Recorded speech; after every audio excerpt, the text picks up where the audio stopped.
bonjour à tous. Au programme de cette nouvelle revue de presse, l'encadrement des loyers étendu à l'agglomération parisienne, la retraite à taux plein à 65 ans c'est fini, et les premiers chiffres des contrats d'assurance vie Eurocroissance et Vie Génération.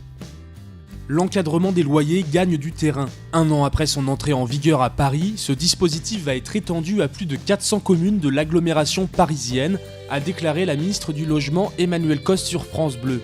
La mesure ne devrait pas s'appliquer avant 2 ans, le temps de recueillir des données fiables pour établir les loyers de référence. Salué par les associations de consommateurs, l'élargissement de l'encadrement des loyers met les syndicats de l'immobilier vent debout. Dans un communiqué relayé par le Figaro, ces derniers demandent à Manuel Valls de faire le bilan de la mesure à Paris avant toute extension.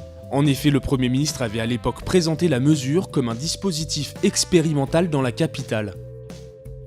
Le compte à rebours est lancé. Depuis le 1er juillet 2016 et jusqu'au 1er janvier 2022, l'âge de la retraite à taux plein va progressivement passer de 65 à 67 ans, peut-on lire sur toutsurmesfinances.com. Concrètement, si vous liquidez vos droits à l'âge légal de départ sans justifier du nombre de trimestres requis, votre pension de base sera minorée de 1,25% par trimestre manquant, dans la limite de 20 trimestres. Capital.fr rappelle que cette nouveauté est une conséquence de la réforme des retraites de 2010, une réforme qui a également repoussé l'âge légal de la retraite de 60 à 62 ans.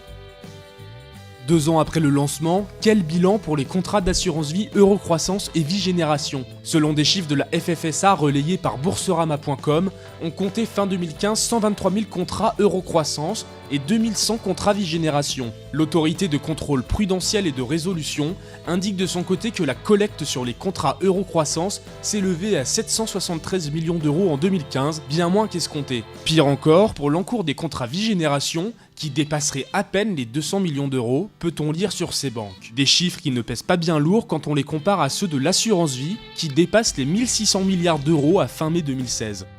C'est tout pour cette nouvelle revue de presse, on se retrouve très vite pour un nouveau point sur l'actualité des finances.